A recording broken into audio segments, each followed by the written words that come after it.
Segundo. Pregunta si se escucha bien. Gente, ¿se escucha bien?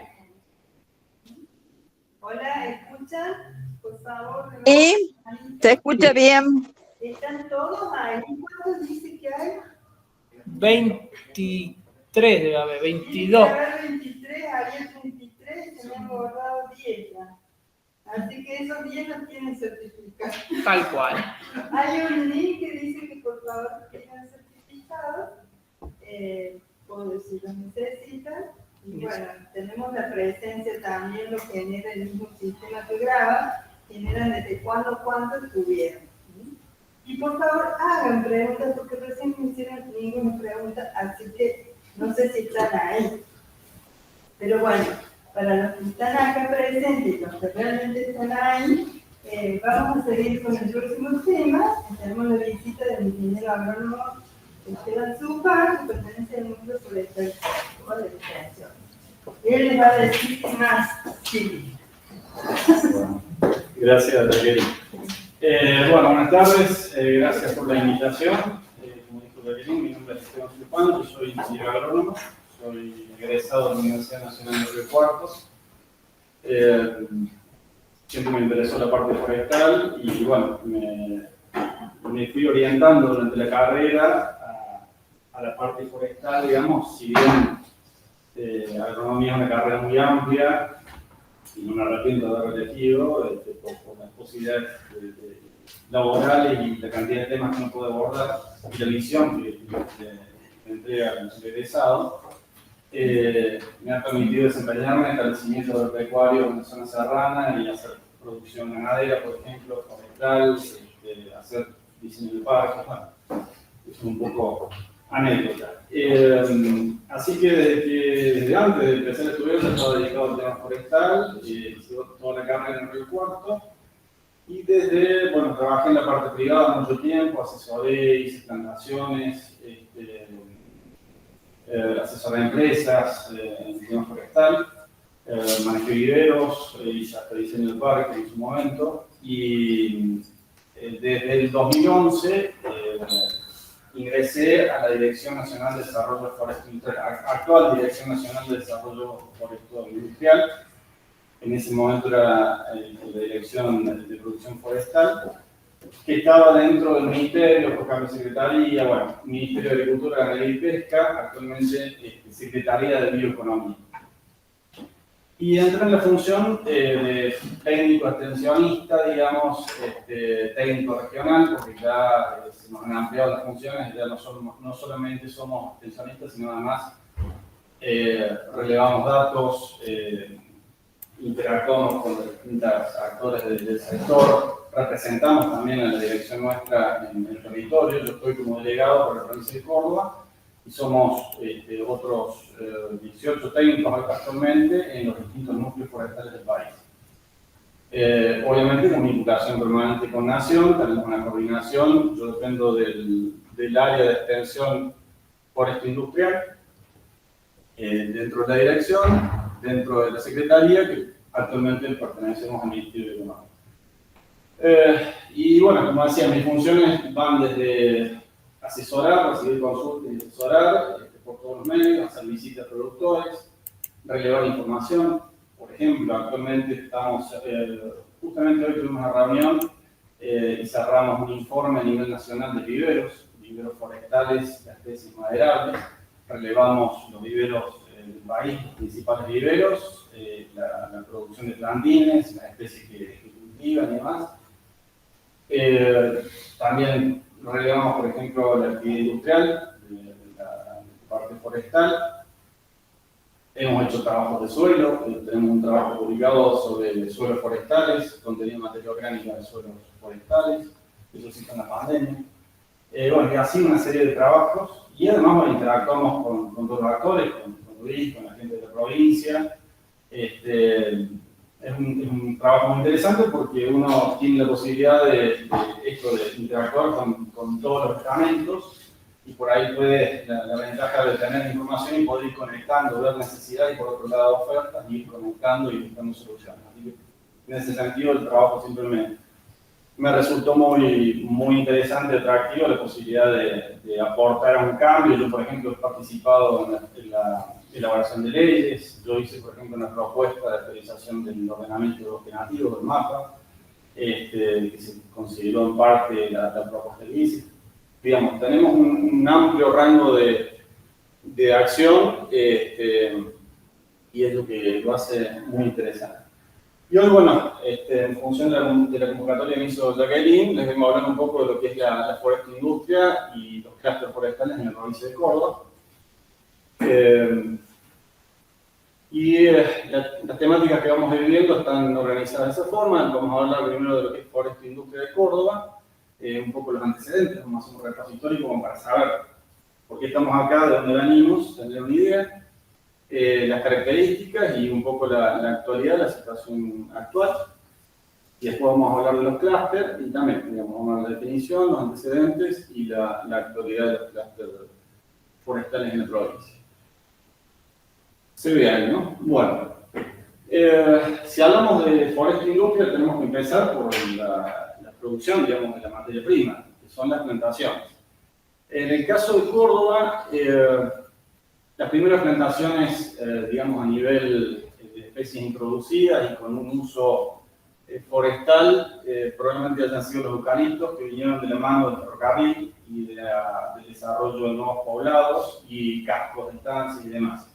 Esas han sido las primeras plantaciones en llanura en la provincia, que aún hoy se ven, uno recorre la ruta de los montes, eso es un poco resultado de esa actividad. Y las primeras plantaciones con fines industriales fueron las que se realizaron en las sierras, básicamente en el departamento de Calamuchita y los aledaños, el Santa María del Norte y el Río Cuarto del Sur, que fueron los que concentraron el principal volumen de la actividad forestal en la historia de Córdoba. ¿Por qué razón se promovieron las plantaciones forestales con pináceas, con pinos en particular, a nivel nacional, y por qué se hicieron acá? Eso tiene que ver con que los pinos generan, digamos, tienen en sus tejidos de madera células, son fibras largas, son células alargadas que cuando uno extrae la celulosa para el papel, genera un papel muy resistente a la tracción y es un papel que se necesita para el papel periódico. ¿Sí? En los 70 y antes también, Argentina era deficitaria en ese material, entonces, como política de Estado, se promovieron las plantaciones forestales con pinos en todo el país. Si uno ve, se generaron plantaciones en la provincia de Buenos Aires, en la costa, en Misiones, en Corrientes, en Jujuy, en el sur, en Patagonia, en la parte andina.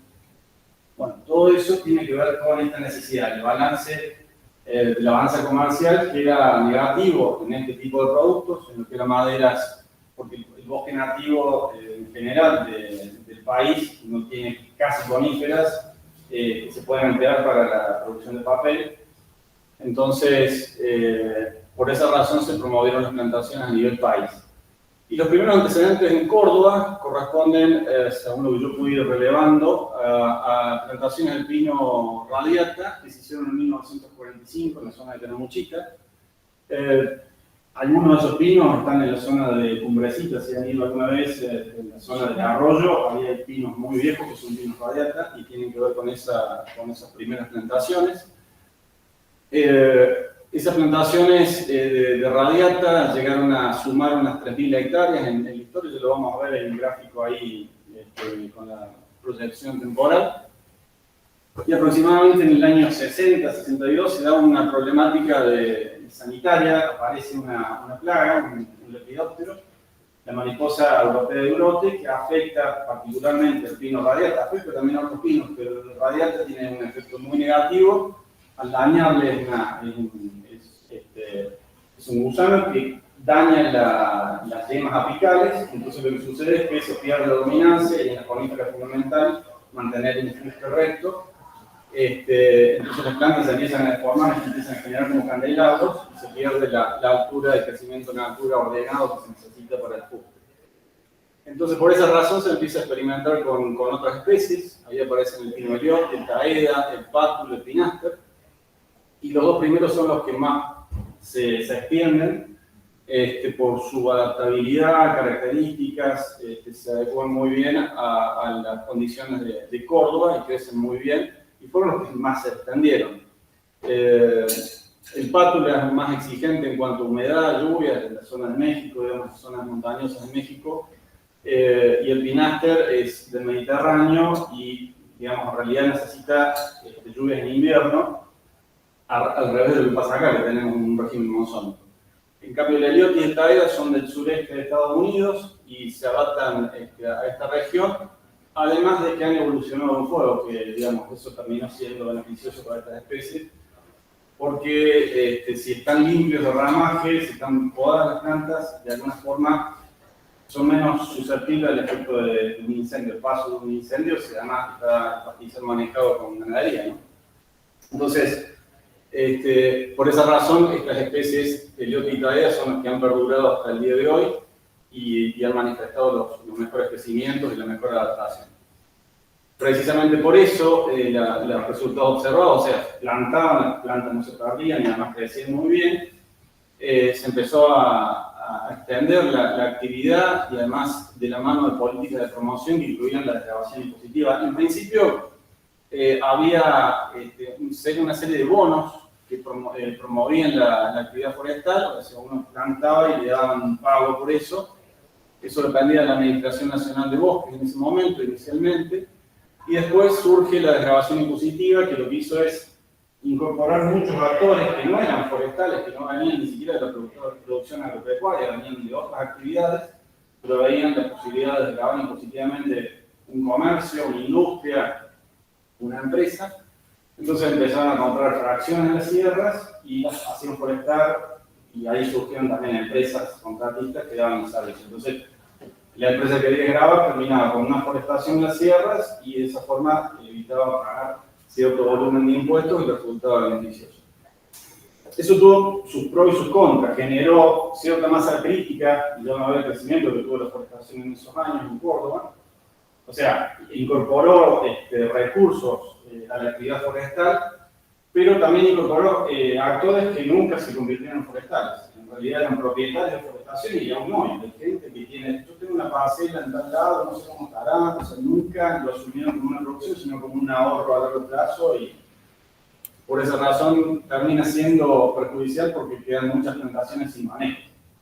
¿Sí? Que no hay alguien que se haga cargo de eso, lo tiene ahí como si fuera una reserva de dinero o algo parecido, y las plantaciones son como cualquier otra producción, necesitan un manejo para una correcta producción y que no se generen problemas. Pero bueno, esa situación, esa coyuntura hace que el ritmo de plantación crezca y fue uno de los más importantes a nivel nacional.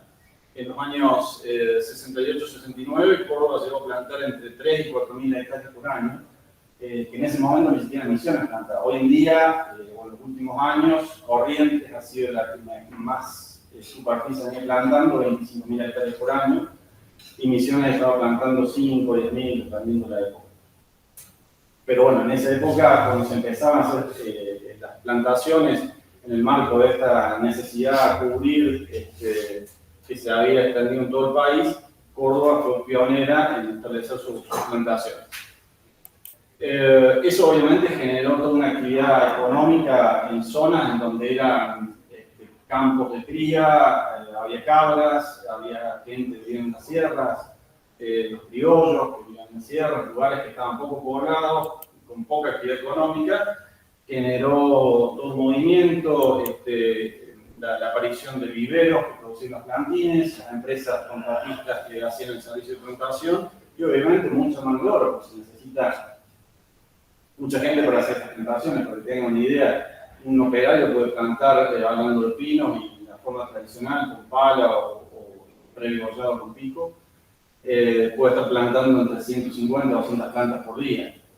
Y en una hectárea, en ese momento que se hicieron las primeras plantaciones, se estaban poniendo alrededor de 1.600 plantas por hectárea. Entonces, había mucho trabajo para hacer, todo trabajo físico, manual, y eso, bueno, generaba mucha actividad y obviamente actividad económica.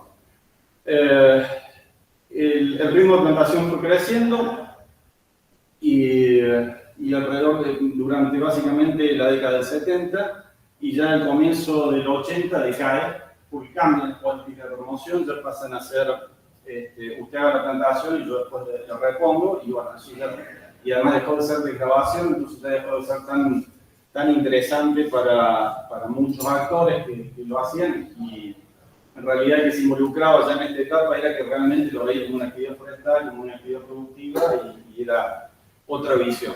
De todas formas, eso generó que decayera el ritmo y se estabilizara en aproximadamente 400, 500 hectáreas por año durante casi 40 años, desde los 80 hasta la actualidad prácticamente.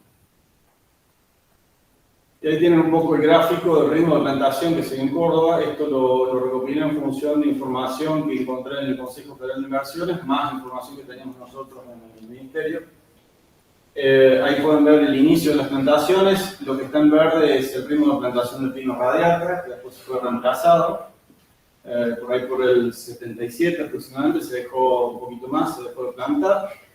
Y bueno, ahí ven el pico que hizo el ritmo de plantación, y después en los 80 decayó y se estabilizó aproximadamente 400, 500 plantas por hectárea, con vaivén, obviamente años secos, años muy húmedos, situaciones económicas, y bueno, todo eso influye. Y ahí tienen la línea de tendencia de cómo fue. Esto es hasta el 2015, pero bueno, estos últimos años han seguido por esa tendencia, o sea, no ha habido un cambio.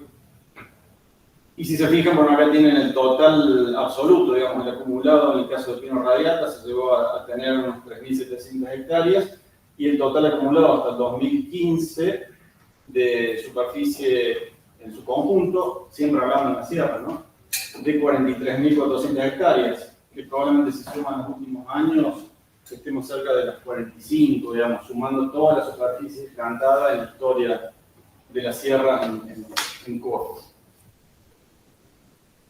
Bueno, ese es uno de los primeros trabajos que reflejan los macizos que había en Córdoba, a todavía, porque mucho de esto ya desapareció, lo vamos viendo. Esta es una publicación que se hizo en base a imágenes satelitales, las primeras imágenes satelitales disponibles en el país del 90. ¿Hechas con avión? Sí, no, satelitales. De 1990. Y ahí en ese momento, bueno, se determinó esta cartografía y se determinó que había unas 34, 35.000 hectáreas de existencia en ese momento. Obviamente acá no entraban las imágenes satelitales con muy poca definición, o sea que las plantaciones nuevas no aparecían, también había plantaciones que se habían cortado, se habían quemado. Por ahí viene la explicación de la diferencia en números.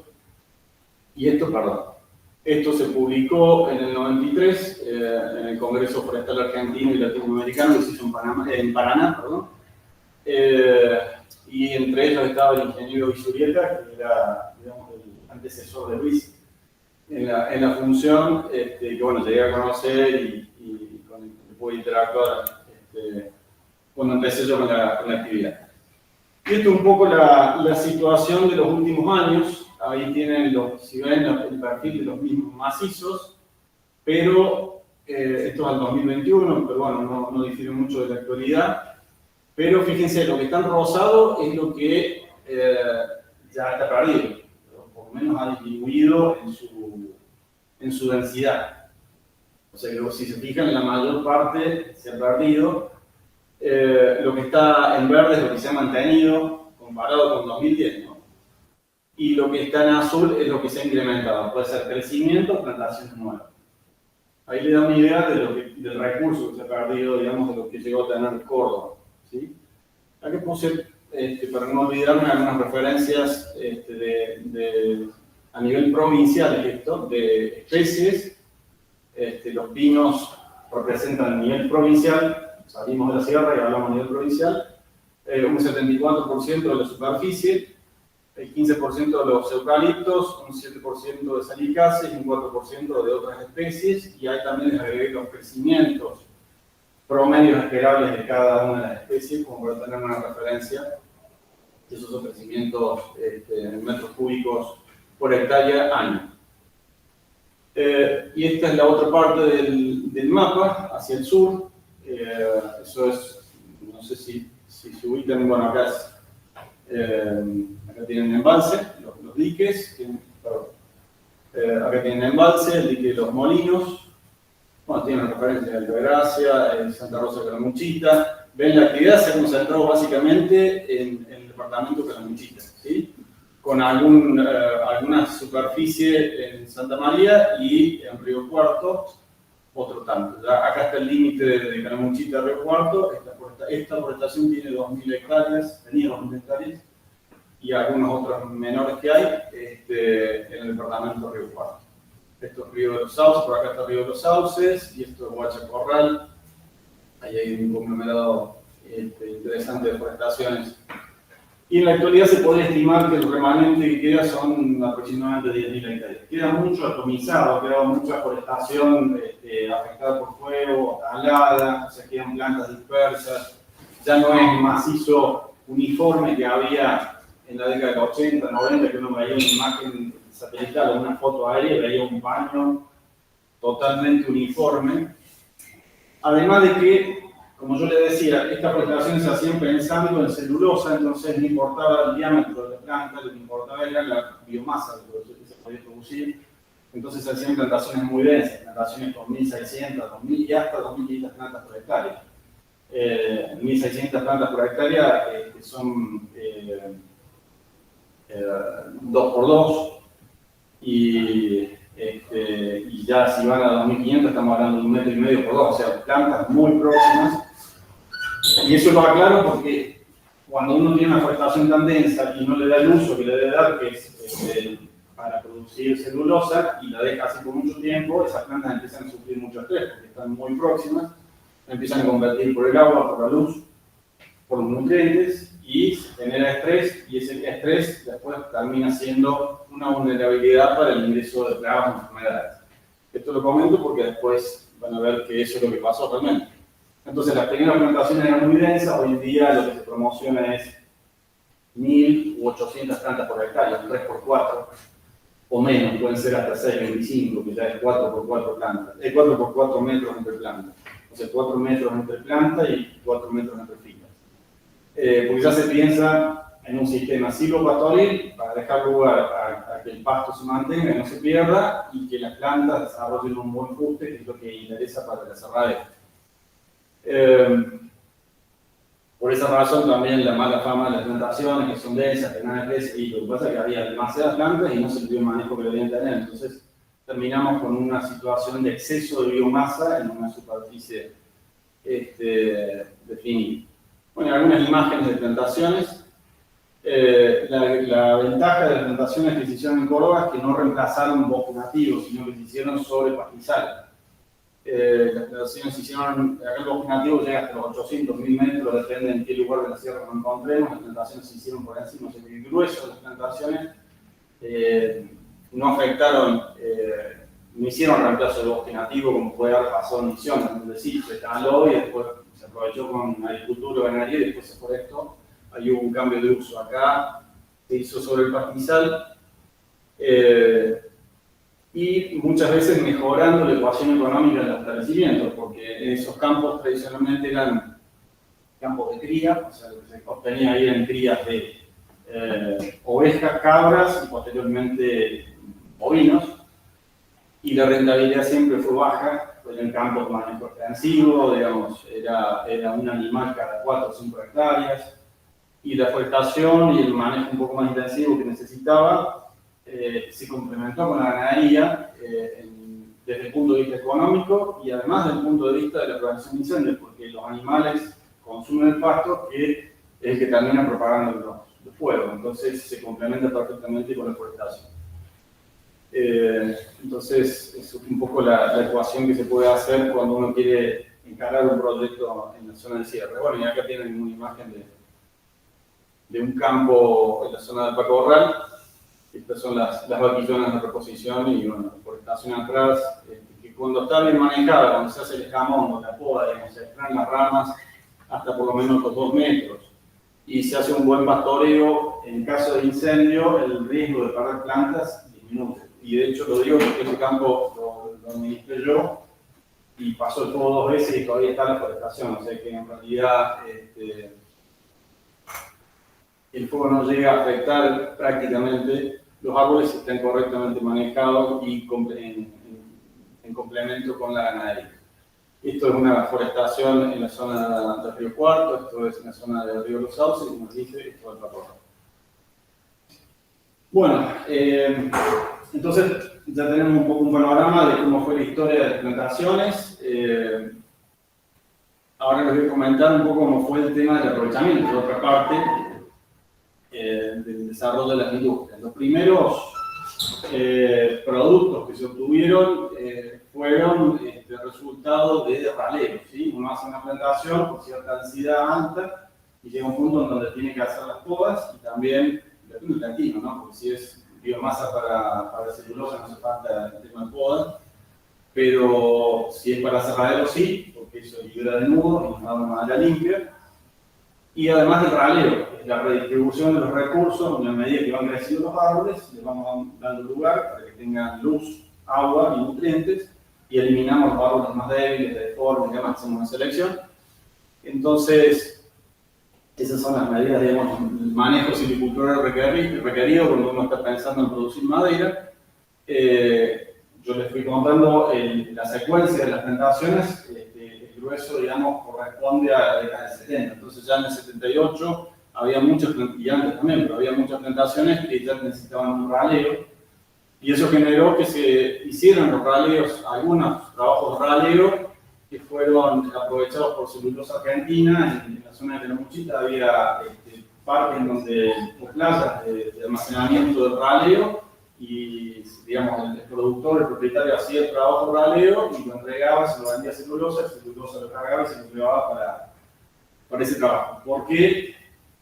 Porque en Córdoba, si bien hubo dos intentos de instalar plantas de papeleras que no prosperaron, una fue una planta de papel craft que se instaló en la zona de Más Fuerte, y otra fue la planta que instalaron, la idea original que instalaron en Arroyito, Arco, que hoy en día es Cartocor, que en realidad se dedica actualmente a reciclar cartón. Pero bueno, la idea original era hacer celulosa para el empaque de todos los productos que ellos tienen. Como la producción de celulosa requiere mucha agua, eso se veía un poco dificultado acá, entonces por esa razón nos instalaron plantas de celulosa. Y las plantaciones que eran densas se veían complicadas porque no había estímulo para hacer los raleos. Entonces terminamos con plantaciones densas que después tuvieron problemas sanitarios y más tarde incendios, ¿sí? Porque bueno, la coyuntura no dio para generar un estímulo para que el propietario, el productor hiciera las tareas, los trabajos necesarios. Pero bueno, hubo algún intento y Celulosa llevó algo de material y en el 78 después quedó trunco eso. Posteriormente las plantaciones se empiezan a reconvertir y en la medida que van creciendo y van generando más diámetro, empiezan a ser apetecibles para un aserradero, y entonces las primeras demandas vienen de aserraderos ubicados acá en la ciudad de Córdoba, en el entorno de la ciudad, que llevaban, digamos, se traían troncos de las sierras y se aserraban acá y se sacaban tablas. Y para la década de los 80 se empiezan a instalar pequeños aserraderos en la zona de Telamuchita, cerca de las plantaciones, porque el flete, cuando uno maneja un producto que tiene un bajo valor específico, o sea, por unidad de volumen o de peso vale poco, el transporte de 100 kilómetros encarece mucho. Entonces, lo lógico es hacer la plantación y la industria cerca para que ese factor no influya en los costos finales. Y bueno, como les digo, se empezaron a instalar algunos aserraderos, pero eran aserraderos chicos, aserraderos de unas 3.000-4.000 pies cuadrados por día, con pocos operarios, medios provisorios, precarios. Esa situación se fue ampliando y ya para los 90 había unos 15 aserraderos en esa situación, aprovechando la oportunidad que generaban plantaciones que no tenían destino. Entonces había gente que veía la brecha del negocio y se metía en la actividad, por ahí contratistas rurales que sabían manejar máquinas, y dijeron, bueno, compro un aserradero y empiezo a aprovechar las plantaciones porque eso está disponible. Hago un paréntesis acá, pero yo siempre comento que un poco la historia forestal en Córdoba ha sido una historia de desencuentros, porque en realidad se generaron las plantaciones y cuando se tuvieron las plantaciones para celulosa no hubo plantas de celulosa. Cuando se empezó a reconvertir a los aserraderos, bueno, hubo un furor, que ya vamos a ver cuándo fue, pero esos aserraderos no pertenecían a los propietarios de la forestación. Entonces los aserraderos hacían consumo y nadie plantaba, ¿sí? Además, en épocas en donde la madera se pagaba poco, no había mucho estímulo, situaciones económicas complejas, entonces tuvimos un pico de producción o de ritmo de plantación, un pico de producción de madera y después un pico de aprovechamiento, pero no se coordinaron las acciones. Entonces lo que eso produjo es que se aprovechara mucho y no se repusiera. Por esa razón hoy en día tenemos prácticamente una cuarta parte de lo que se llegó a tener. Bueno, y como les digo, en la década de los 90 ya había unos 15 aserraderos en Calamuchita, y en un trabajo que se hizo en el 2009 se relevaron 35 aserraderos que funcionaban en la zona, consumían unos 1.100 toneladas de rollizos por día, ¿sí? Esos son unos 30 camiones o 40 camiones de rollo, para que tengan una idea. Y con eso se producían unos 3,6 millones de pies cuadrados por mes. ¿Saben lo que es el pie cuadrado, no? La unidad de medida que utilizan para comercializar la madera. El pie es una medida inglesa que es 30 centímetros, ¿sí? 30 centímetros de fracción. Entonces el pie cuadrado es 30 centímetros por 30 centímetros por una pulgada, o sea, 2,5 centímetros de espesor. Esa es la medida del pie cuadrado, que es la forma en que se comercializa la madera, y se lo va a la carpintería y pide tablas. El vendedor tiene una tablita en donde dice el pie me sale tanto o lo vendo a tanto. Toma las medidas y divide por el volumen del pie y aquí saca el valor de la tabla, ¿sí? De esta forma se mantiene todavía una medida inglesa en la comercialización de la madera. Entonces, bueno, y eso en ese momento, prácticamente un momento de clima, un pico de la actividad forestal en Córdoba, en lo que es industria, generó una demanda de unas 390 personas en puestos efectivos en el aserradero, unos casi 40 ocasionales, 185 personas trabajando en el campo, en la extracción de rollizo, lo que es cosecha, el transporte, dentro del campo, y otros 50 prácticamente en el transporte de lo que es camiones, 30 40 camiones que les digo que se movían por día. Y obviamente esto generaba madera y desperdicios, o subproductos actualmente, como se denominan. Tengan en cuenta que uno cuando toma un rollizo del campo, hace un tronco, corta el árbol, le saca el tronco y lo lleva a la cerradera y lo empieza a cerrar. El mínimo trabajo que pueden hacer es sacar tablas y tirantes, ¿sí? Hacer unos cortes y sacarle tablas y tirantes. El máximo rendimiento que van a tener va a estar alrededor del 50%. Por más eficientes que sean, de ese rollizo el 50% van a ser tablas y el resto van a ser costaneros, cortezas, serrín, recortes, despuntes. Entonces, lo que antes se llamaba desperdicio hoy se llama subproducto, porque en realidad uno está sacando de un rollizo, está sacando dos productos, 50 y 50 prácticamente. Y si además le hace agregado valor a esa tabla, la cepilla, hace machimbre, hace tarima y demás, van agregando su producto o desperdicio y van quedándose con menos producto, digamos, puro de madera. Entonces, bueno, de ahí estos datos que figuran acá, lo que es los residuos en toneladas de costanero, aserrín, que yo les comentaba.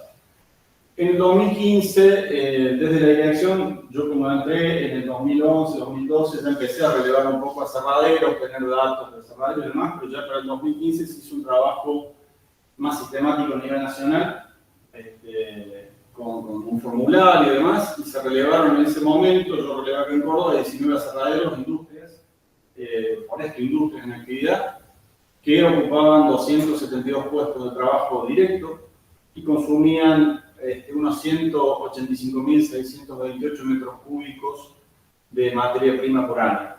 Para que tengan una idea y tomen un número redondo, una forestación, un macizo maduro, en edad ya de corte, tiene aproximadamente 250 metros cúbicos, ¿sí? Por hectárea.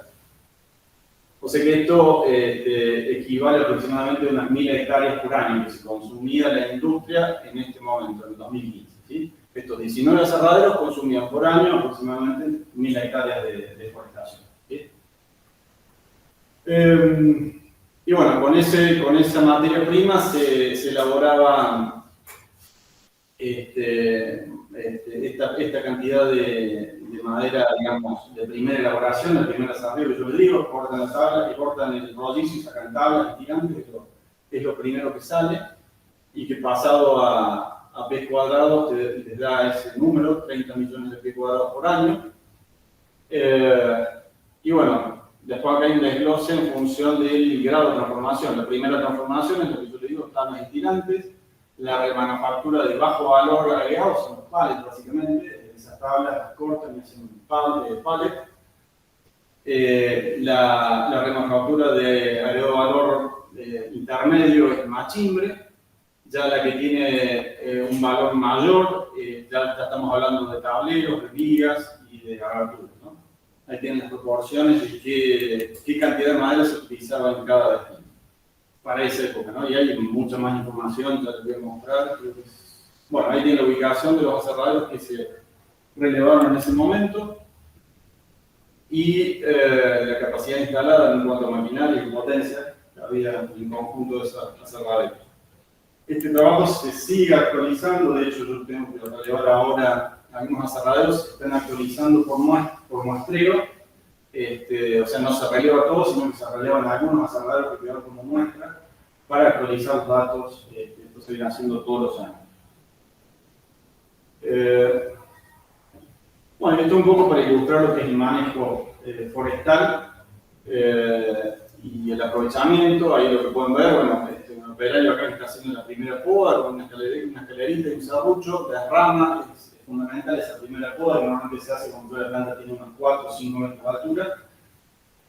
No solo para sacar los nudos, tengan en cuenta que el primer rollizo tiene 2 metros, normalmente acá se comercializa 2 metros y medio o 3,05 de longitud de rollizo. Entonces lo que se intenta es sacar estos nudos a temprana edad, o mejor dicho, sacar esas ramas para que no generen nudos, y cuando uno saca el rollo va a ser madera limpia, ¿no? Y además la ventaja de esta primera poda es que nosotros sacamos todas las ramas, que son la posibilidad de que el fuego trepe en forma de escalera y llegue a la copa y termine matando la planta. Si la planta está podada y el pastizal no es muy abundante, el fuego puede pasar, chamusca la planta, puede llegar a chamuscar a esta altura, pero no lo mata.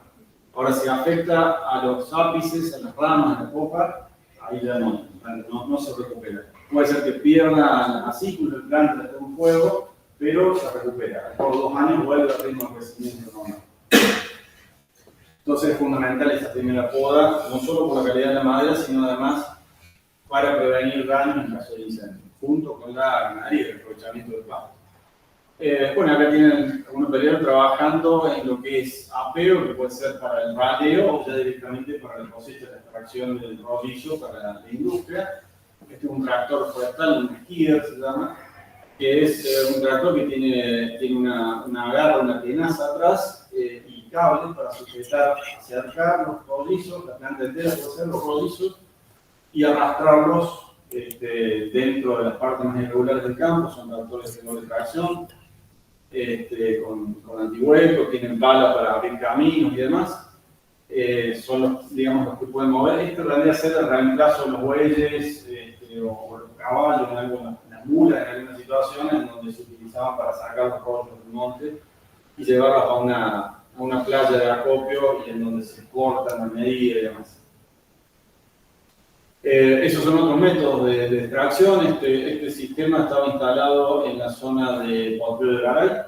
Es una torre de extracción que básicamente lo que hace es, se ancla esta torre, que es móvil porque está instalada sobre un camión por extracción. Se ancla en el terreno, queda fija, y con un sistema de cables uno puede trasladar rollos como si fuera una tirolesa móvil, digamos, se mueve un gancho y uno puede enganchar en distintos puntos, en pendientes y demás, y traer el rollizo hasta una playa, hasta un sector de acopio, y de ahí trasladarlo a otro lugar o llevarlo directamente al aserradero. Ese equipo estaba trabajando en el campo del ingeniero NER.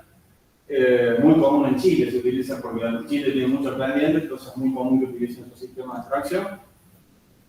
Y esto es algo un poco más sencillo, es similar al sistema de la izquierda, nada más que instalado con un equipo de malacate instalado en un tractor común, digamos, un sistema de 3 puntos, se instala esta placa que tiene un sistema de malacate con un cable y estas cadenas que sirven para enrollar los troncos y acercarlos hasta el lugar, y una vez que hacen toque acá ya se puede mover el tractor arrastrando los rollizos hasta el lugar donde los va a trozar o cargar. Esta es una imagen de la playa de acopio, en donde se apilan los troncos, se clasifican, se pueden estar despuntando, informando la longitud del rollizo. Estas medidas estándar que lo decía, 2,5 metros, 3,05 metros. Y de ahí en más se cargan. Este es un tractor, un triciclo, digamos, es como un tractor que tiene una sola rueda, un triciclo, con un guinche que se utiliza para cargar también una especie de tenaza, se utiliza para cargar en el camión y bueno, ya el traslado. Son todas imágenes de acá de la provincia. Hay una alternativa a todo esto. Uno puede hacer la cosecha en el campo, cargarla, moverla dentro del campo, de un terreno más difícil, ya vimos los métodos, hasta una playa, hay que agarrar un camión y llevarlo a la industria. O, eventualmente, aprovecharlo en el campo, in situ. ¿Sí? En el mismo lugar, uno puede ahorrar esto de llevar un 50% de algo de menor valor y directamente salir con el 50% más valioso. O sea, están sacando mitad de la carga y de algo mucho más valioso. Entonces, la alternativa es utilizar aserraderos portátiles que se instalan en el lugar, próximo al lugar, para poder ir moviendo. Uno puede agarrar un rodal, un sector del campo y empezar a talar, cortar ahí, y ahí nomás aserrarlo, apilarlo y ya sacarlo como tablas y tirantes del campo, por lo menos en primera salida. Estos sistemas se hicieron populares en estos últimos 20, 25 años y son muy prácticos, sobre todo para establecimientos de pequeña escala, ¿no? Donde se manejan volúmenes pequeños y a nivel también a nivel rural se podría hacer esto, donde uno tiene establecimiento rural con actividades mixtas y puede estar aprovechando madera para el mismo campo o para vender. Bueno, hay muchas alternativas de distintos tamaños, hay equipos digamos, que son autoportantes con ruedas y hay otros que no tienen ruedas, directamente uno los carga en un trailer y los lleva con un porte de equipaje y los lleva hasta el lugar de trabajo.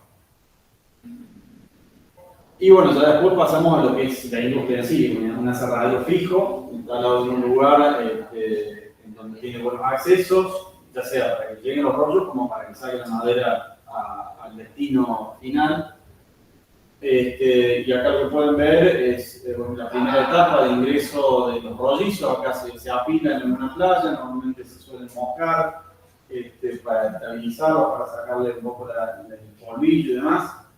Y se pasan por una especie de cinta transportadora y uno de los primeros procesos que pueden hacer es descortezado, sacar toda la corteza, ya que tiene suciedad, no va a formar parte del producto, entonces lo que puede hacer es, y además desafila los elementos de corte. Entonces, uno de los primeros procesos que se puede hacer es la extracción de la corteza con descortezadora y ya pasan, si se fijan acá, ya pasan los rollos limpios, se ve, ahí lo que ven es la dura del rollo, ya pasa directo al aserradero para hacer los primeros aserríos, que podrían ser, por ejemplo, una sierra de cinta como esta, pueden ser varias cintas que cortan a la vez, múltiples, o pueden ser discos, depende del aserradero. Y del primer aserrío que yo les decía, que en donde se sacan tablas y tirantes, podemos pasar a un reaserrío, que es hacer nuevos cortes para dejar otras medidas. Y la alternativa que sigue es a esa madera que hemos procesado, secarla al aire o llevarlas a una cámara y secarla con calor aire seco. Este es un proceso que en el caso de pino es rápido, unos 2 o 3 días se logra secar la madera y ya queda estabilizada. Eso le da un valor adicional a la madera, se seca en horno y es una madera de mejor calidad. En Córdoba actualmente hay en funcionamiento, yo diría 3 aserraderos que tienen estos hornos. Y bueno, de ahí en más los productos. Acá tienen tienen tablas hidrantes, que digamos que sería el primer producto, de ahí pueden pasar a hacer machimbres o distintos perfiles, ¿sí? Estos son una especie de machimbre con media caña que sirve para hacer revestimientos, limita como si fuera una pared revestida con troncos. También se pueden hacer tableros de listones, esto es utilizando pequeños trozos de madera que van pegados, se logran hacer grandes piezas de madera. Antes, cuando uno quería tener una pieza de madera para una tapa de una mesa o un mueble, tenía que buscar un árbol de gran diámetro para cerrarlo y sacar una sola pieza que sirviera para esa función. Hoy en día existe la tecnología en donde uno puede con pequeñas piezas, no hace falta tener grandes árboles, con pequeñas piezas de madera lograr tablas que tienen prácticamente todas las mismas propiedades. Se pueden hacer tablas hasta sin nudos o con nudos, uno puede elegir los recortes de madera que combinan. Eso se procesa, se le pone un adhesivo, se pone en una prensa con calor y sacan la tabla, que prácticamente es una pieza uniforme, se lijan y sale perfectamente terminado. Ese es como el producto más elaborado, uno de los productos más elaborados que hay acá en Córdoba que se hacen. Algo que también es muy importante, el tema de embalajes en Córdoba, sobre todo acá asociado a la industria automotriz. Hay algunas empresas que se dedican a fabricar embalajes. Esta puntualmente está ahí en Bajo Chico, cerca de Altagracia, y produce just in time, o sea, produce los embalajes en función del pedido. O sea, la industria automotriz le dice: tengo que mandar 1000 cajas de cambio a Colombia, por ejemplo, y le dice: para mañana necesito las cajas. Entonces, la fábrica se dedica a hacer las cajas y le entrega lo que hace falta para que también o sea, no fabrican de antemano, sino que fabrican a pedido. Y el tema de los pallets, que es la forma en que se mueven a nivel, digamos, país los productos, es la forma más común. Es una fábrica muy grande y muy automatizada acá en Colonia Carolla, muy interesante para ver. Que fabrica pallets, y después, bueno, hay también en Santa Rosa y demás, distintos métodos de fabricación más artesanales o más automatizados, pero hay distintas fábricas. En Córdoba también tenemos un par de diseños de casas. Este sistema es el sistema DME, el sistema de bloques encastrados, que está patentado por un arquitecto acá de Córdoba, que son básicamente bloques de madera que tienen un sistema ranurado y uno encastra esas piezas como si fuera un rastrillo y hace la casa, digamos, de forma mucho más rápida. Y también hay otro sistema de esta misma gente que hace los embalajes, que diseñó una estructura autoportante de piezas de madera atornilladas. No tengo una foto acá, pero son como cuadrantes de madera, y eso es toda una estructura autoportante. Uno puede levantar esa casa y le pone el revestimiento que quiere. Puede ponerle yeso, puede ponerle chapa, puede ponerle madera, solvente. Son los dos diseños de casa que yo he encontrado acá, al margen del sistema, digamos, las casas de madera tradicionales, o las de tronco también, que hay. Pero bueno, estas puntualmente son diseños hechos en Córdoba, ¿sí? Y todo lo que es su producto, cuando uno hace un tronco o lija una tabla o corta y demás, obteniendo restos que se pueden chipear, como chips, como piezas, como si fueran papas fritas, digamos, de madera. Eso se puede utilizar para la industria de la celulosa o se puede utilizar como bioenergía para la industria, ¿sí? Eso es un producto muy interesante para comercializar. También se aprovecha la corteza para hacer mulching, para revestir, ¿sí? La viruta también se utiliza, y lo que es el polvillo o el acerrín más fino también se utiliza para producir pellets. Este pellet es una forma de combustible muy práctica que se comporta prácticamente como un fluido, y hoy en día, sobre todo en Europa, Estados Unidos, hay sistemas automatizados. Uno compra la bolsa de pellet, carga una tola y esa tola va administrando con un sistema automático asociado a un termostato el volumen de pellet que va pasando, y ese pellet se va quemando y va generando calor para ya sea calefaccionar una casa o una caldera, calefaccionar el agua de una pileta o un termotanque, por ejemplo.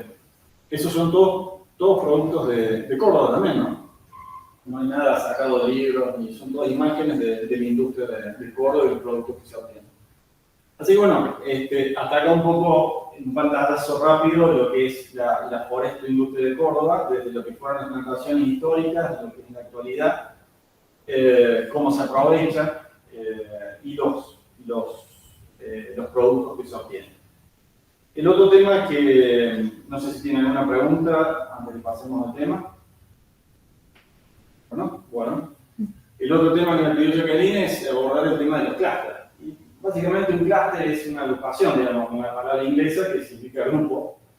Ahí yo les copié la definición de la RAE, de la Real Academia Española de la Lengua, y la parte que es más clara de todas es la que se refiere al ámbito empresarial, que significa una agrupación de empresas de un mismo sector y colaboran entre sí. Es básicamente buscar sinergias, buscar sumar fuerzas en un sector, una actividad que tiene distintas cadenas, intentar intercomunicarlas para facilitar el desarrollo de esa actividad, ¿sí? Tiene que ver un poco con lo que yo les decía recién, esto de que Córdoba ha sido un poco la actividad forestal en historia de desencuentro. Precisamente lo que faltó es que se formaran clústeres en su momento, que se agruparan, porque hay desconexión entre los actores. Si uno producía, uno plantaba, uno tenía madera y el otro tenía aserradero, pero no hay conexión. O sea, el aserradero aprovechaba la madera y no sabía cuánto quedaba. El que plantaba porque, bueno, le parecía interesante, y el que tenía la prestación, y bueno, vendía cuando le convenía y cuando no. Ese tipo de cosas se intentan, y es un ejemplo que les doy como para que tengan una idea un poco grosera, pero es lo que se intenta de alguna forma coordinar en un clúster, ¿sí? Hacer interactuar a todos los actores, a todos los intervinientes en la actividad, buscando comunicación y buscando amortiguar un poco esas desigualdades o esa desencuentro. Si lo quieren en español sería una agrupación o un conglomerado, digamos, sería el término adecuado, apropiado. Y en este sentido yo me tomé un poco el trabajo de relevar los clústeres o las agrupaciones que yo detecté desde que estoy, digamos, en el tema forestal, y prácticamente he participado en casi todos. Y un poco para contarles la historia de cómo han sido los esfuerzos y los intentos de que la actividad forestal crezca en Córdoba y se desarrolle. Y una de las primeras agrupaciones o clústeres, si se quiere, que se formaron fue la COFOGOR, una agrupación que fue convocada por el Ministerio de Agricultura, Ganadería y Alimentos, entre los años 80, más o menos 85 y 95, funcionaba con reuniones mensuales y bueno, interactuaban ahí funcionarios públicos de la provincia con productores forestales, con algunos técnicos y algunas universidades. Y los consorcios. Y claro, estaban los consorcios de lucha contra incendios, de los sauces, y abordaban las temáticas que les preocupaban, digamos, intentando coordinar esfuerzos en el caso de incendios, la política de promoción, digamos. Siempre hubo en Córdoba una serie de actores que se preocuparon por la actividad. Como les digo, hay gente que tuvo desplentaciones porque era de grabación positiva y nunca se convirtieron en forestadores, y otros que de alguna forma fueron oportunistas porque aprovecharon el recurso y instalaron un aserradero y mientras fue rentable lo hicieron, que se fueron, pero nunca pensaron en plantar. También hubo gente que se preocupó y dedicó mucho tiempo de su vida a promover la actividad forestal. Y interactuaron en muchas instancias buscando soluciones a los problemas, porque les interesaba dedicarse a esa actividad forestal. Son los que en definitiva integraron la cadena forestal y llegaron a hacer las plantaciones, la ganadería, el manejo forestal, el aprovechamiento, y terminaron con los aserraderos, ¿no? Y hay, yo diría, unos 3, 4, quizás 5 casos de eso en Córdoba, que lograron integrar toda la cadena y de alguna forma son muestra de que la actividad forestal en Córdoba es rentable cuando se integra la cadena. Y hay preocupación de tener todo, digamos, porque la industria no se va a instalar si no tiene materia prima. Y la materia prima sin industria no tiene destino, entonces tiene que haber una coordinación en eso. Y son tiempos largos, estamos hablando de ciclos, en el caso del pino, de 20, 25 años. Entonces, en el medio, la situación del país puede cambiar muchas veces. Entonces, es complicado y bueno, hay que ser constante y para lograr que todo eso funcione. Entonces, bueno, el primer registro que yo encuentro es la COFOCOR. Después, en esta participé cuando era estudiante, la mesa de promoción forestal que funcionaba en la Universidad Nacional de Río Cuarto, desde el 91 hasta el 95, por resolución del Consejo Directivo de la Facultad. Y era eminentemente universitaria, con intervención ocasional de actores de la provincia o algunas otras instituciones. Fue muy interesante, yo participaba en esta mesa, siendo estudiante, iba a las charlas, se organizaban muchas charlas, traían gente de afuera. En algún momento vino Coso, Domingo Coso, que es un forestal conocido, está fallecido hace tiempo. Vino a dar una charla y así mucha gente vino a Río Cuarto. Se organizaban muchos eventos de eso, se organizaban visitas a campos, se iba y se veía lo que se estaba haciendo. Un productor iba, compró una aserradero, vengan a verlo, y bueno, organizaban un viaje y íbamos a verlo. Y en ese marco también vinieron técnicos de intercambio del Cuerpo de Paz de Naciones Unidas, el Peace Corps de la ONU. Vinieron dos técnicos. Uno se instaló en Santa Rosa y otro en Río Cuarto, y venían, eran forestales ambos, Brett Chetsoy y Patrick Weaver, y vinieron a apoyar la actividad forestal con su experiencia. Ellos venían de ingenieros forestales en Estados Unidos y con experiencia en distintas industrias y demás. Patrick Weaver había sido gerente de una empresa muy grande, papelera, en el sureste de Estados Unidos. Y Brett, más joven, estaba recibido de ingeniero forestal y en la zona noreste de Estados Unidos, la zona de Nueva York.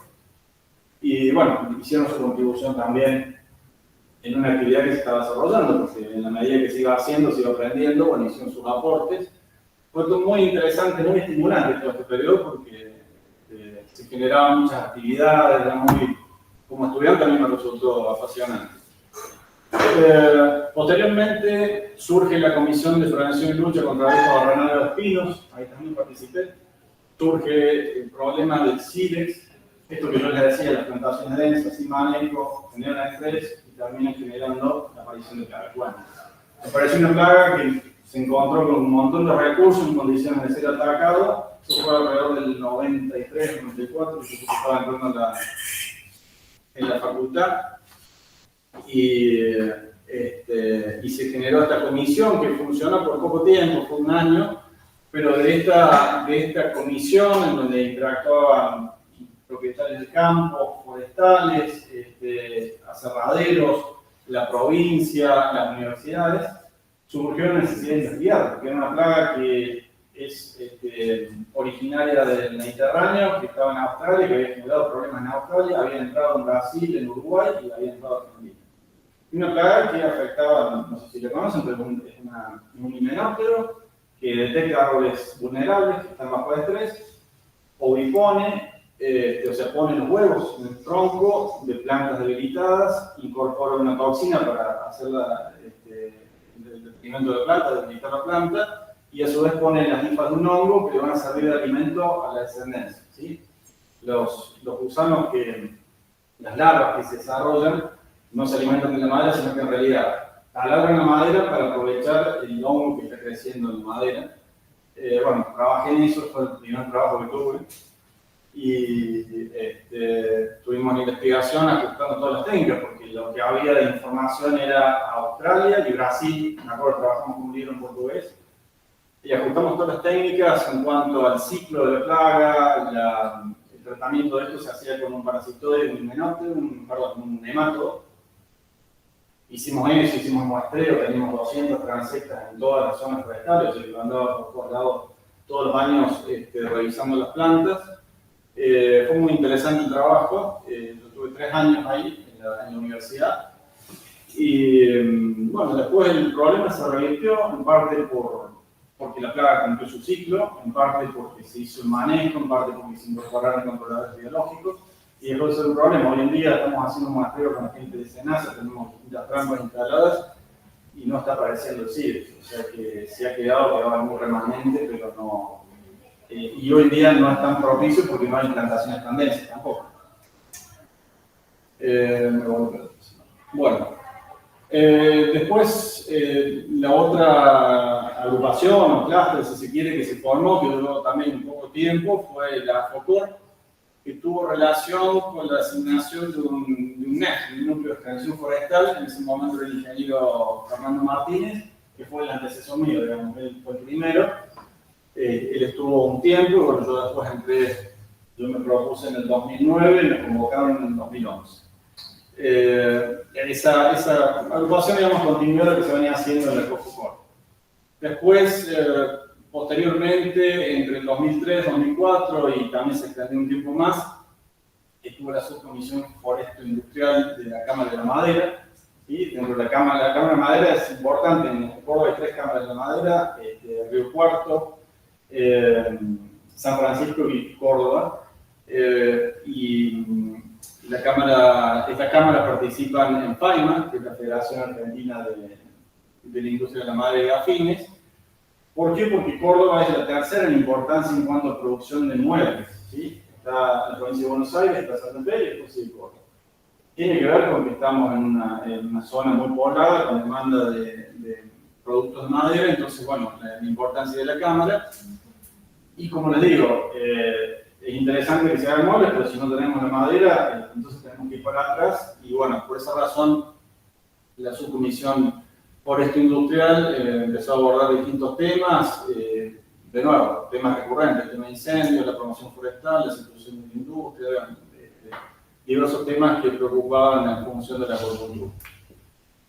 Y desde el 2020, bueno, en esta también participé, en esta comisión también participé, y desde el 2020 se forma el Clúster Foresto Industrial de Córdoba, en donde inicialmente eran productores, miembros de la Cámara de Madera, estaba yo, técnicos, y después, bueno, la provincia también intervino.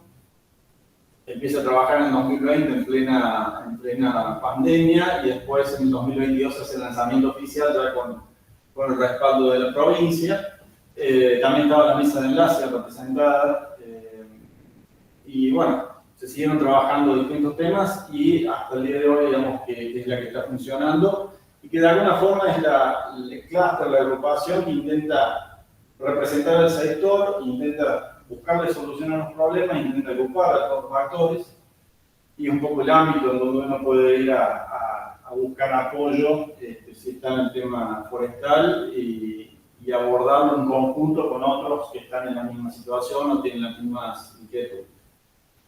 Bueno, ahí tienen algunas imágenes. Esta fue la inauguración, digamos, el lanzamiento oficial en agosto del 22, y esta fue una de las reuniones que tuvimos con motivo de la venida de la directora nacional en septiembre del año pasado.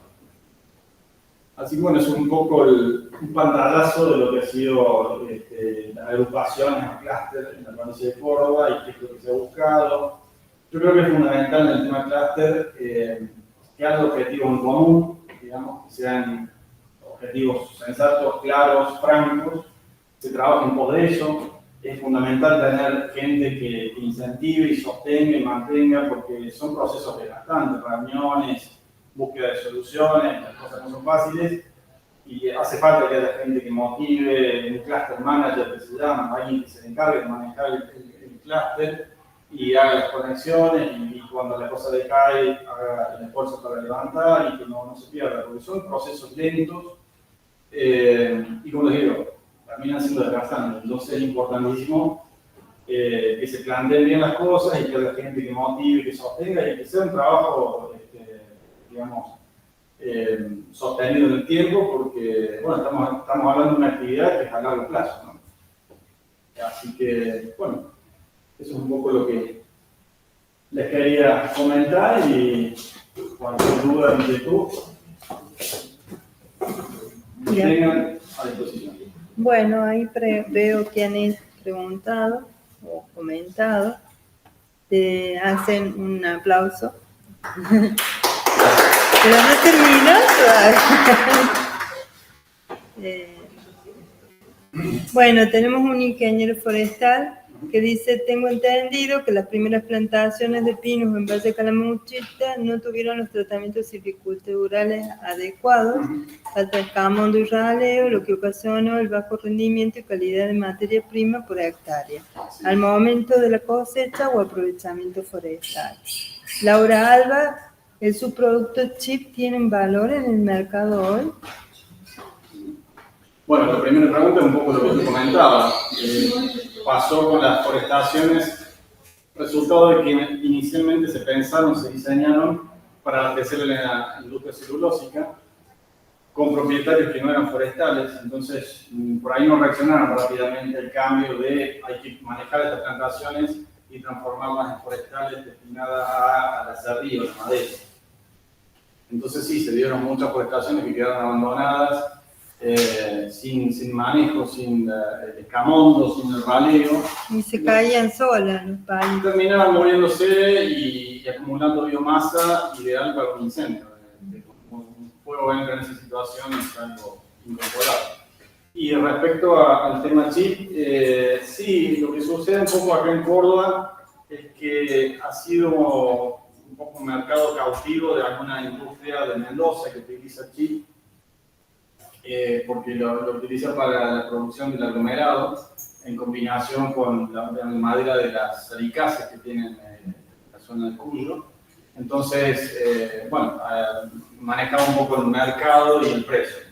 Pero bueno, es un producto comercializable y que además tiene distintos destinos. Como decirlo, se puede utilizar para celulosa, para producir madera aglomerada o para bioenergía. Y ha tenido ese destino en muchas ocasiones. Sí, más hoy con el precio de la electricidad y las estufas que aprovechan ese material. Sí. Había industrias lácteas que utilizaban chips, por ejemplo, para las calderas. En algún momento, Aceitera General D se hizo un análisis de reemplazar la cáscara de maní por chip. El problema es que no le daba la altura de la chimenea. El proceso de la cáscara de maní es que cae y en la altura que tiene la chimenea se termina de consumir y llega como ceniza. Sí, como una partícula más grande, uno pasaba eso y se juntaba en el fondo las partículas a medio quemar, entonces no pudieron utilizarlo. Pero es algo que, digamos, que con el tiempo se va a comercializar cada cosa. Claro, a lo mejor tendrían que achicar el tamaño del chip. Sí, lo que pasa es que la industria, el proceso como que ya está estandarizado así y tendrían que ver, buscarle la vuelta en ese sentido. Pero hay que destacar que es una energía renovable, ¿no? Es un producto natural y renovable. Natalia hace referencia a lo de Pinus radiata, pero ya lo explicaste. Laura, de nuevo, ¿están realizando alguna actividad de limpieza o eliminación de plantas nacidas desde semillas en los rodales?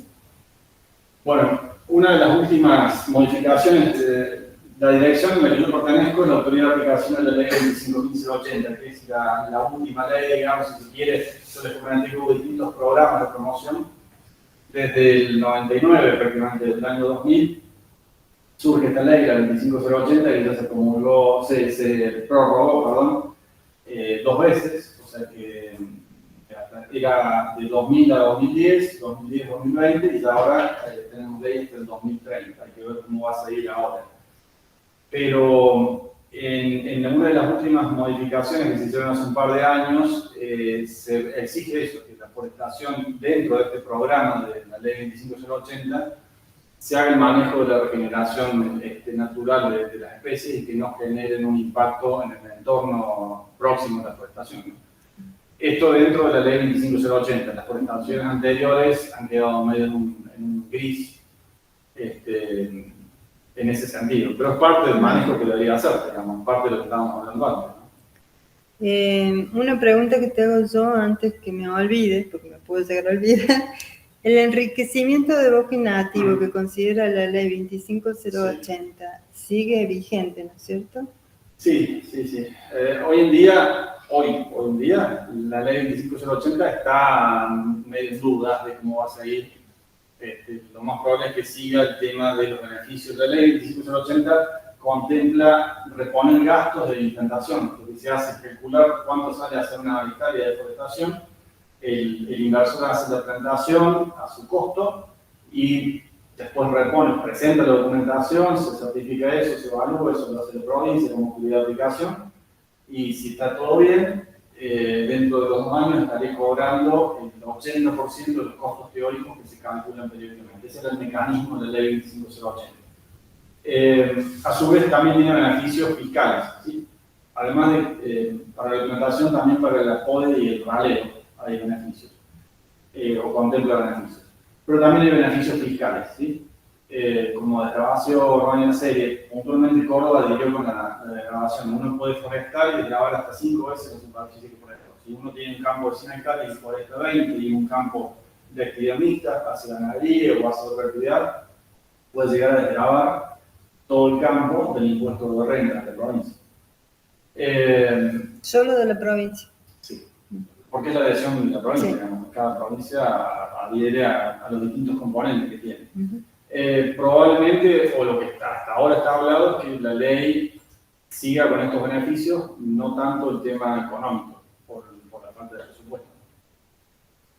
Pero bueno, está por definirse todavía. Se está Y si analizando. fuera enriquecimiento, ¿cuántas plantas por hectárea son? Eh, Porque la fueron cambiando siempre, por eso te pregunto. No, la ley eran 200 plantas las que había que lograr. Claro, pero la otra ley, creo que ya la 26331 te exigía 300, por eso te pregunto. Sí, no, está bien, son 300. 300. Eran 200 era... En la vez pasada y después lo aumentaron Sí, a 300. Sí. 300. ¿sí? También en 300, por en base a eso se toman los 300 por hectárea de la provincia. Ujú, está bien. Sí, pero inicialmente eran 200 y después se llevó fue a 300 300. porque esa situación de enriquecimiento es un desafío para las plantas, porque Claro. las plantas que se incorporan, porque uno está poniendo árboles pequeños dentro de un bosque o de una plantación, o básicamente son bosques, en donde ya hay competencia por recursos, hay plagas, hay humedad, o sea, Sí, hay que además lograr- necesidad de luz. y- Sí, porque son- recursos, luz, agua y nutrientes, entonces la competencia es muy grande, por esa razón es un trabajo difícil de lograr y bueno, hay un mínimo que hay que lograr para que entre, digamos, como aprobado.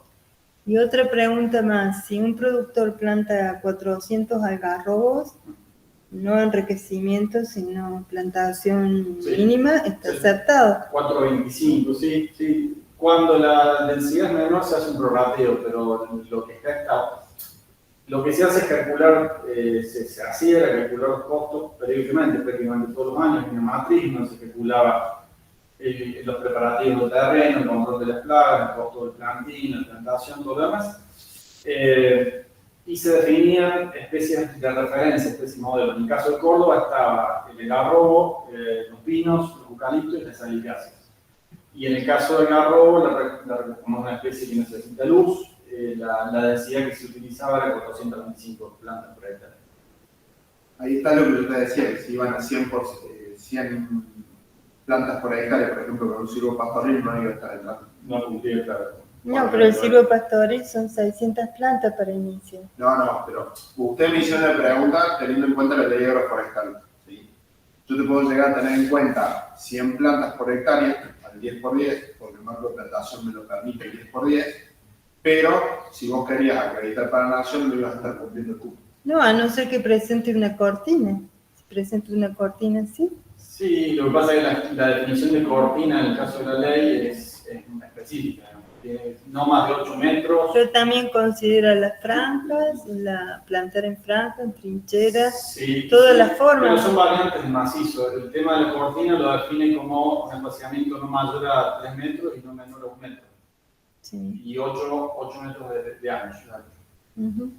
Y bueno, O sea, debería. se estandarizan. Lo que pasa es que en ese caso deberían asesorarlo porque traten de llegar a una cortina para que puedan. Claro, la idea, y por esa razón, normalmente cuando se empezó con la ley salíamos a las charlas y bueno, yo explicaba la ley agroforestal y yo explicaba la 25080 y lo que se recomendaba era aprovechen la oportunidad de la 25080, hagan una densidad un poco más alta. Claro, lo que hizo mucha gente es hacer la plantación forestal de la 10467 y después querer aplicar para nación. Y en realidad es al revés, porque vos tenés que ir con un marco de plantación que aplique para nación y validarlo en provincia. Claro, porque en este curso se les acentúa de que traten de utilizar la ley 25080 y adecuarse a lo que dice la ley, no al revés.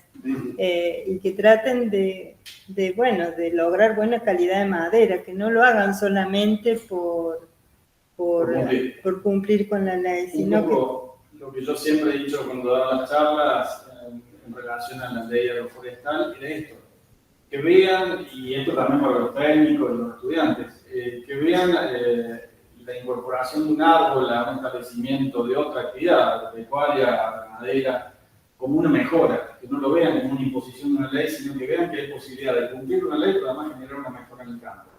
Y si además pueden generar una rentabilidad, mejor aún. Entonces, esta postura mezquina de decir, bueno, ¿cuál es el mínimo? Pongo el mínimo y cumplo con la ley y listo. No. La idea es que lo piensen desde el punto de vista técnico y aprovechen los beneficios que les pueden dar los árboles. Pueden recuperar suelos degradados, cárcavas o problemas. Y aún así, recuperando suelos degradados, que usen el mejor material genético y que establezcan las mejores... Generar cortinas para mejorar los lotes agrícolas, generar montes de reparo para mejorar la producción ganadera.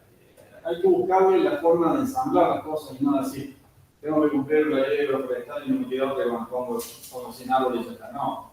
Aprovechen ya que tienen las herramientas y hagan lo mejor posible, complementándolo con las actividades que se hacen. El árbol les va a mejorar, con una cortina les va a mejorar la situación de los lotes agrícolas.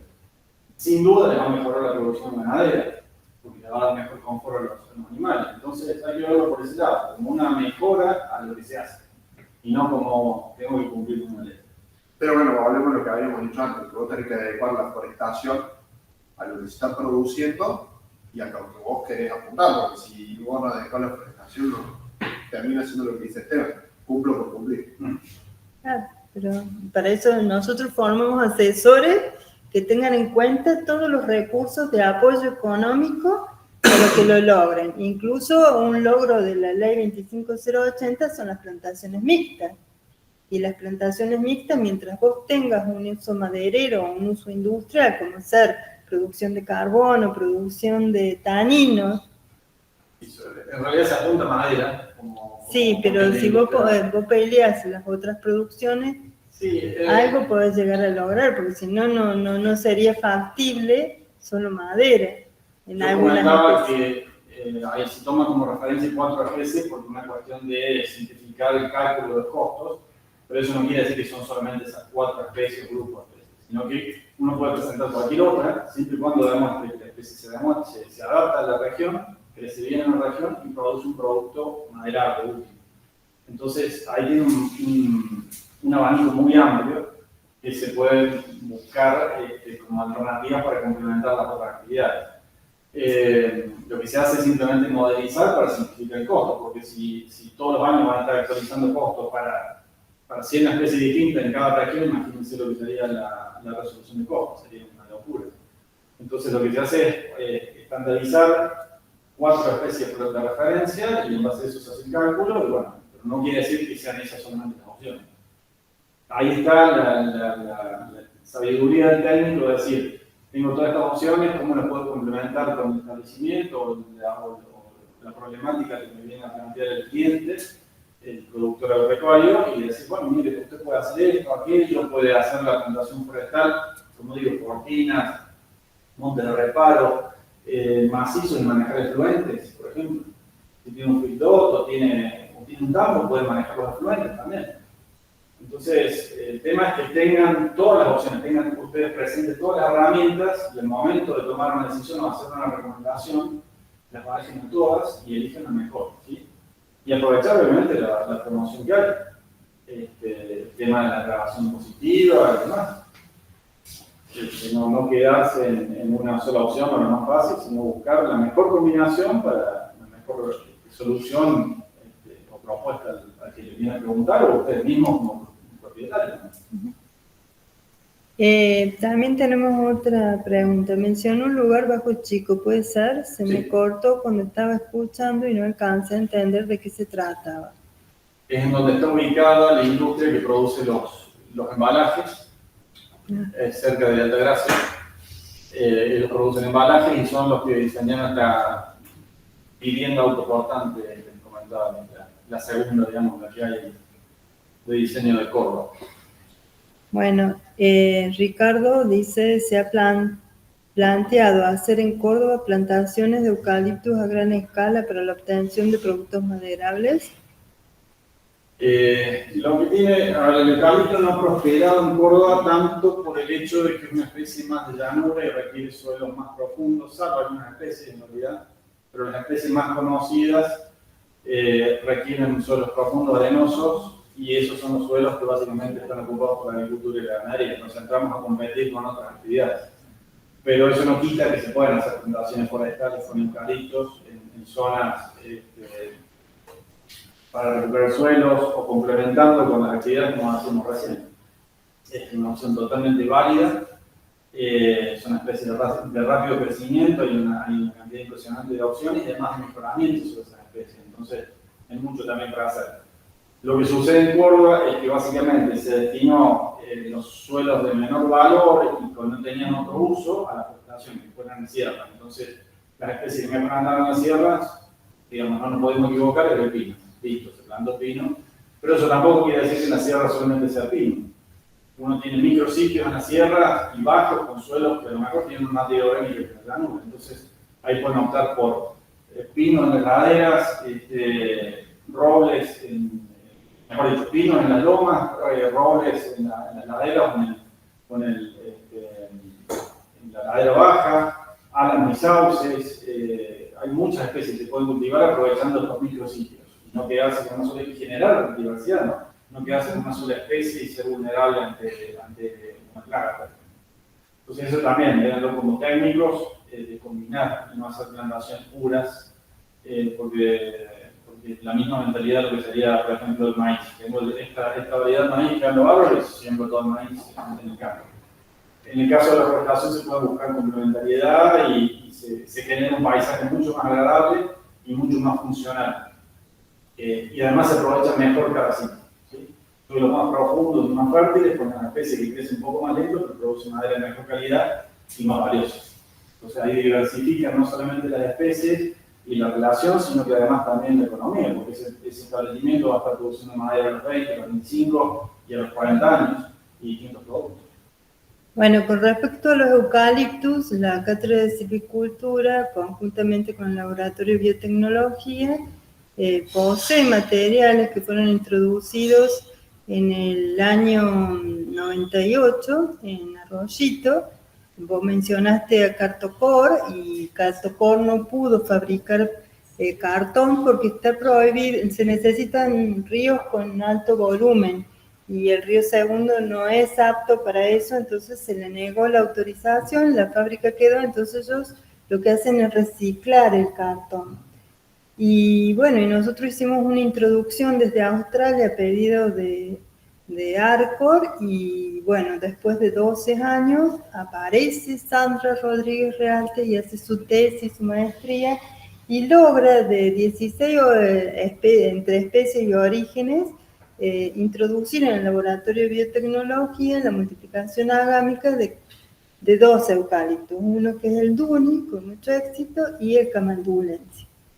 Esos materiales todavía siguen en el laboratorio, lo que pasa es que para producirlos necesitamos que nos pidan gran cantidad y que se comprometan a pagar la mitad, porque si nosotros nos ponemos a producir eucaliptus cuyo periodo en el vivero no es que duren 12 meses o 18 meses, sino que ya en 6 meses los tenemos para ser plantados, entonces alguien se tiene que comprometer a llevárselos.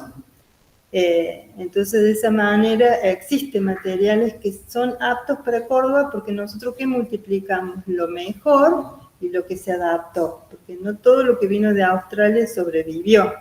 Por ejemplo, se pensó en Eucalyptus nitens y todos los nitens se murieron, no toleraron la situación de Córdoba, al igual que el Eucalyptus globus, porque le gusta más la costa, las zonas más frías, etcétera, etcétera. Entonces, bueno, esa es una opción. de producción, pero bueno, siempre estamos frenados por ese hecho. Son dos temas a desarrollar y hay mucho para hacer en ese sentido. Luego hemos hablado en su momento, porque fuimos a ver allá los montes de Arco. Y también yo pienso plantaciones que se han hecho para el manejo de fluentes en AGD, con Jim Darwine, y hay especies de Camandulensis que se están comportando muy bien y tranquilamente se podrían estar aislando y multiplicando bajo manejo de los fluentes industriales, ¿no? Claro. Salinos. Así que en ese sentido, lo que sucede en Argentina es que el mejoramiento se ha orientado a los polos forestales más potentes, digamos, la que es Mesopotamia, Delta, Mesopotamia, y el resto de las regiones han quedado relegadas. Entonces, es una de las preocupaciones que yo tengo de dirigir una función de identificar materiales que sean aptos para Córdoba, ¿no? Y bueno, en algún momento se introdujeron salicáceas, distintos clones de sauce, de álamo, buscando clones que fueran tolerantes a bajos salinos. Pero bueno, en ese sentido todavía hay mucho para hacer, investigar y desarrollar, ¿no? Buscar materiales que mejor anden en nuestra zona o en distintas situaciones dentro de nuestra región, porque mucho de lo que se hace está pensado para otras zonas, para otras condiciones, los ríos, condiciones o el lele. Acá tenemos a Susana Siwinski y Saludos, dice, Susana. te mandan saludos, Susana. Lo escucho. Susana, en la provincia de Córdoba prácticamente en la actualidad no se realizan plantaciones para la forestindustria. Este año no se presentó ningún plan por la ley 25080 y sus modificatorias. Según su opinión, ¿cómo se puede reactivar la forestindustria en estos momentos? Es complejo. Hablábamos de que es una actividad a largo plazo y en un país con una economía tan inestable y volátil, hablar de deforestación es medio utópico. Hay que ver qué va a pasar con la ley 25080, esto que comentaba recién, si va a seguir teniendo fondos, pero bueno, si fuera así, hay que aprovecharlos. En ese sentido es fundamental presentar los planes, seguirlos y cerrarlos, completarlos, ¿no? No bajar los brazos. Sí, es así. Algo muy interesante es la página actual que tiene el Ministerio, donde se van colocando los planes y la cantidad de Sí, superficie. está todo digitalizado y accesible, digamos, las resoluciones. Y veo que ustedes son el núcleo forestal en los que están colaborando con eso, ¿no? Y nosotros estamos en terreno y colaboramos, es lo que comentaba, yo por ahí recibo consultas y veo los expedientes y le digo, bueno, por acá, o hago las auditorías y hago sugerencias y recomendaciones. No hay que olvidar que la provincia es la autoridad de aplicación. Cuando la ley sale, requiere que la provincia se adhiera a la ley con una ley provincial, que Córdoba la tiene, y a su vez tiene que haber una autoridad de aplicación provincial que es la que se encarga de gestionar los expedientes. La provincia se encarga de recibir la documentación y hacer la inspección en campo. Ese es un componente fundamental, porque toda esa documentación después va a Buenos Aires, se evalúa y se aprueba el expediente o no, pero bueno, para después pasar al proceso de cobro, ¿no? Ese es el mecanismo. Pero de todas formas, mi función muchas veces es ir y colaborar, asistir en dudas, hablar con mi casa de 10 expedientes para ver y ver si se pueden sanear. Y Bueno, entonces en la página, en esta presentación están tus contactos o... Sí, o se los paso o si no, completos, pero bueno, la página de la dirección de producción forestal. pongo tu mail, tu teléfono también, ¿o no? Sí, ¿Sí? oficial, no hay problema. Bueno, Y el mail. y el mail. Para que la gente que está participando, Sí, si tiene algún plan o Yo les algo... voy a pasar la presentación en PDF y ahí les haré los datos de contacto. Bueno, porque nosotros la presentación la tenemos, mándame los contactos, yo se la agrego, porque de esto surge lo ponemos en YouTube, entonces después es más liviano y lo pueden ver todos, se lo vamos a compartir por mail. Bien. Bueno, te agradecemos en que hayas venido de Córdoba y te vas a llevar un regalito. Más árboles. No, yo le di los pinitos que me los quemo. No, yo me lo tuve. Sí, cuídate, pero tengo más pinitos si querés llevar. Muchas gracias. Probando. Bueno. Nos despedimos y estamos en contacto. Damos por finalizado el curso. No el curso, sino la jornada, disculpen.